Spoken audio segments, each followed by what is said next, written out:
اعوذ باللہ من الشیطان الرجیم بسم اللہ الرحمن الرحیم۔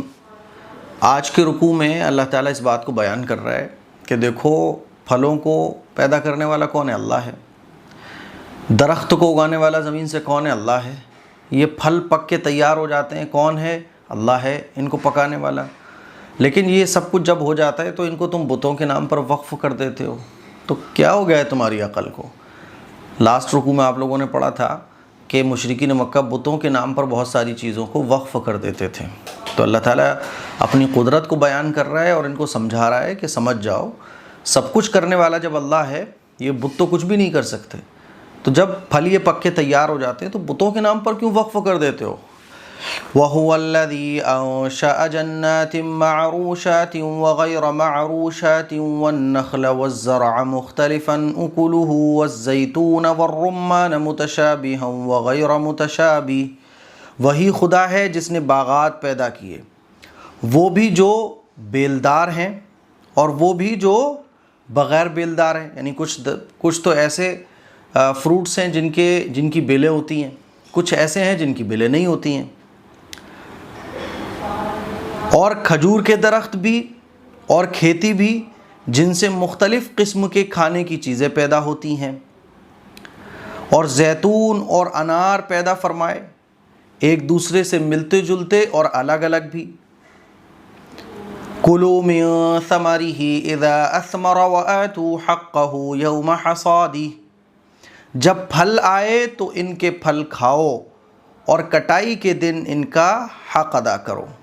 وَلَا تُسْرِفُوا إِنَّهُ لَا يُحِبُّ الْمُسْرِفِينَ، اور فضول خرچی نہ کرو، اللہ فضول خرچی کرنے والوں کو پسند نہیں فرماتا۔ تو سب کچھ کرنے والا اللہ ہے، تو بتوں کے نام پر وقف کیوں کرتے ہو؟ آگے اللہ نے بیان فرمایا کہ جب یہ اپنے فروٹس وغیرہ کاٹو، جب پھلوں کی کٹائی ہو، پیداوار کی کٹائی ہو، تو کیا کرو؟ حق ادا کرو کٹائی کا۔ کٹائی کا حق کیا ہے کہ اگر بارش سے پیداوار، یعنی کوئی ایسی زمین ہے جہاں بارش خوب ہوتی ہے، تو بارش سے پیداوار ہو رہی ہے تو 10%، اور اگر کنویں کے ذریعے کنویں سے پانی لا کر سینچائی کی جاتی ہے، باغات کو پانی دیا جاتا ہے، تو پھر 5%۔ اور اسی طرح سے نہر کے پاس کی کوئی زمین ہے جس سے کہ نہر سے فائدہ اٹھایا جاتا ہے تو 20%۔ تو اس سے زکوٰۃ، یعنی پیداوار میں زکوٰۃ، جو بھی کھیتی باڑی ہوتی ہے تو اس میں جو زکوٰۃ دیا جائے گا اس کا حکم ہے۔ یہ جو صورت ہے یہ تو مکے میں نازل ہوئی، تفصیلی جو احکام ہیں وہ مدینے میں اللہ کے نبی صلی اللہ علیہ وسلم نے بیان فرمائے کہ کھیتی باڑی میں کتنی زکوٰۃ ہونا چاہیے۔ تو اللہ تعالیٰ اسی بات کو بیان فرما رہا ہے۔ آگے اللہ نے اس بات کو بیان فرمایا کھاؤ پیو، یعنی اللہ کی نعمتوں کو کھاؤ پیو۔ یہ بتوں کے نام پہ وقف کر دینا فضول کی چیزیں، اور اللہ کی راہ میں خرچ کرو۔ ولا تسرفوا، فضول خرچی مت کرو۔ فضول خرچی نہ تو خود کرنا چاہیے، نہ صدقہ خیرات میں فضول خرچی کرنا چاہیے۔ صدقہ خیرات میں فضول خرچی کیا ہے کہ آپ کسی غریب کو اتنا دے دو کہ خود آپ محتاج ہو جاؤ۔ آپ غریبوں کو اتنا دے دو کہ خود آپ کے ہاتھ میں کٹورا جائے، تو اتنا نہیں دینا چاہیے، ٹھیک ہے؟ چلیے، وَهُوَ الَّذِي، اور وہی اللہ ہے، انشاء، جس نے پیدا کیا ہے، جنات، باغات کو، جس نے باغات پیدا کیے ہیں، معروشات، جو بیلدار ہیں، وغیر معروشات، اور جو بغیر بیلدار ہیں، والنخل،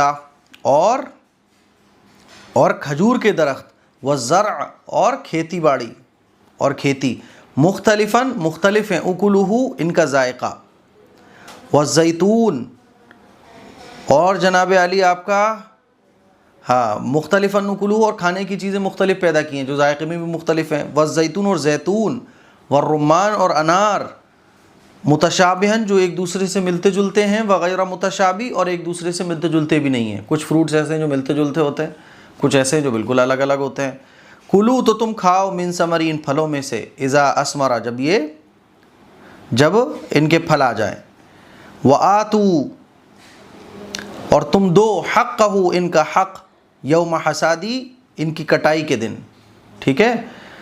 ولا تسرفوا، اور فضول خرچی مت کرو، انہ، بے شک اللہ، لا یحب، پسند نہیں کرتا ہے، مسرفین، فضول خرچی کرنے والوں کو۔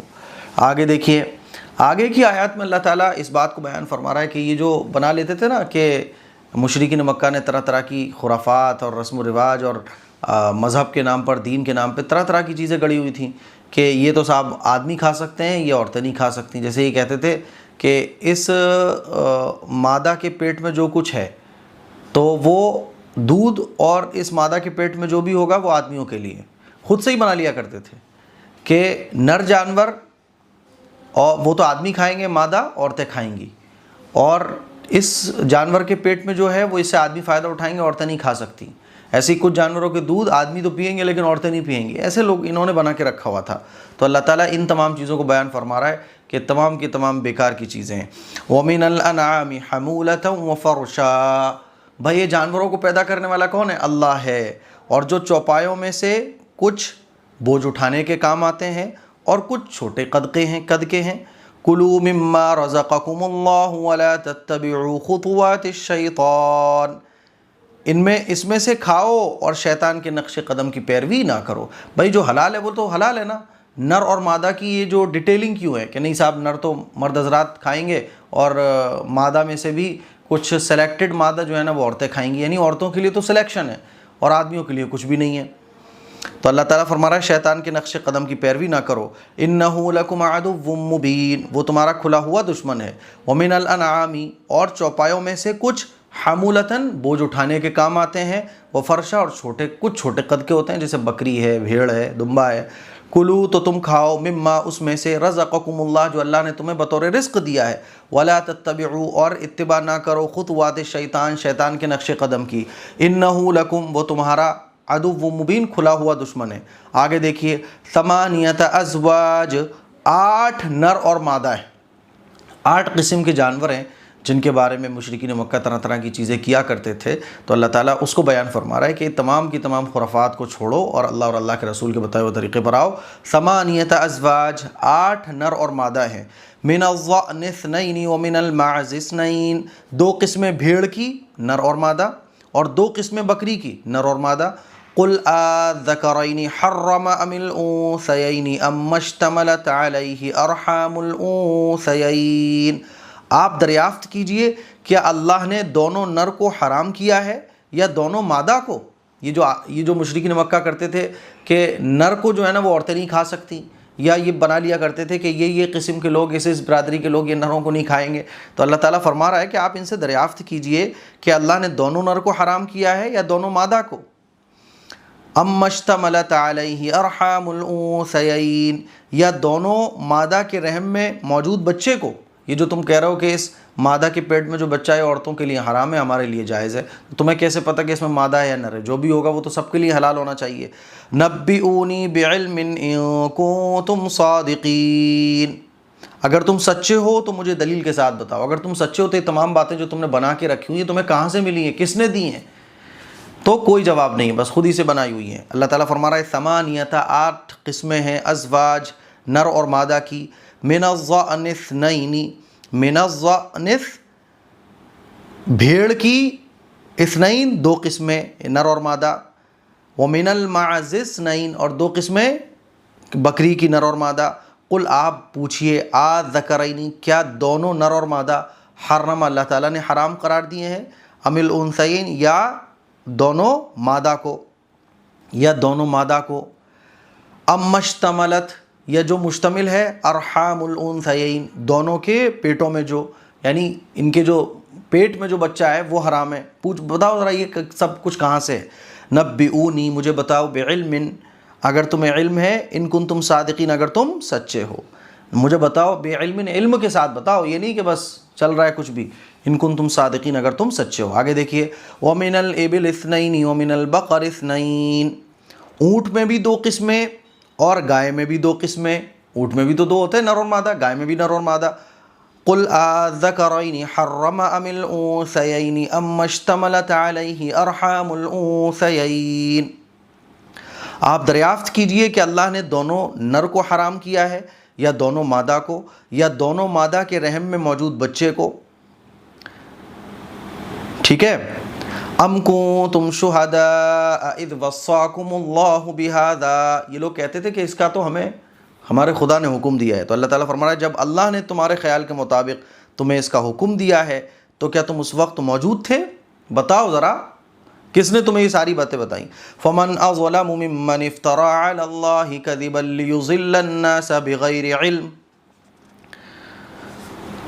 تو اس سے بڑھ کر ظالم کون ہوگا جو اللہ پر بلا دلیل جھوٹ گڑے؟ اس سے بڑا ظالم کون ہوگا جو اللہ کے بارے میں اس طرح کی جھوٹی باتیں بنا رہا ہے اور اس پر عمل کر رہا ہے تاکہ وہ لوگوں کو گمراہ کرے، ان اللہ لا یہدی القوم الظالمین، بے شک اللہ ظلم کرنے والوں کو ہدایت نہیں دیتا۔ تو اللہ تعالیٰ کا کیا فرما رہا ہے؟ تمام کی تمام باتیں تم نے خود سے بنائی ہوئی ہیں، اللہ نے اس کا کوئی ذکر نہیں کیا، نہ کسی پیغمبر کے ذریعے نہ کسی کی۔ جو چیزیں حرام ہیں وہ حرام ہیں، اور جو چیزیں وہ حلال ہیں وہ حلال ہیں، سب کے لیے حلال ہے۔ وَمِنَ الْإِبِلِ اثْنَيْنِ، اور اونٹوں میں سے 2 قسمیں، نر اور مادہ۔ وَمِنَ الْبَقَرِ، اور گائے اور بھینس میں سے، گائے میں سے 2 قسمیں۔ قل، آپ پوچھیے، آذکرین، کیا دونوں کو حرم اللہ نے حرام قرار دیا ہے، دونوں نر کو، ام الانثیین، یا دونوں مادہ کو، ام مشتملت، یا جو مشتمل ہے ارحام الانثیین، دونوں یعنی گائے اور اونٹ کے جو مادہ ہیں وہ ان کے پیٹوں میں جو ہے وہ، ام کنتم، کیا تم شہداء موجود تھے، اذ جب، وصاکم، جب اللہ تمہیں یہ بات کی حکم دے رہا تھا، فمن اظلم، تو اس شخص سے بڑا ظالم کون ہوگا، ممن افترا، جو جھوٹ باندھے علی اللہ، اللہ پر، کذباً جھوٹ، لیضل الناس، تاکہ وہ لوگوں کو گمراہ کرے، بغیر علم، بغیر علم کے، ان اللہ، بے شک اللہ، لا یہدی القوم الظالمین، ظالم قوم کو ہدایت نہیں دیتا۔ اسی لیے پیغمبر جو کہہ رہے ہیں یہ حرام ہے تو یہ حرام ہے، پیغمبر جو کہہ رہے ہیں یہ حلال ہے یہ حلال ہے، پیغمبر جو کہہ رہے ہیں یہ کرو تو یہ دلیل ہے نا، پیغمبر کے پاس وحی آئی، وحی جو ہے نا فرشتے اللہ تعالیٰ سے لے کر آتے ہیں، تو یہ دلیلیں ہیں، تمہارے پاس کیا دلیل ہے؟ تو یہ آج کا ہمارا رکوع جو ہے نا بہت چھوٹا تھا، مجھے امید ہے آپ کو اچھے طریقے سے سمجھ آ گیا ہوگا، اس کے لیے کچھ شیئر کریں۔ السلام علیکم ورحمۃ اللہ وبرکاتہ۔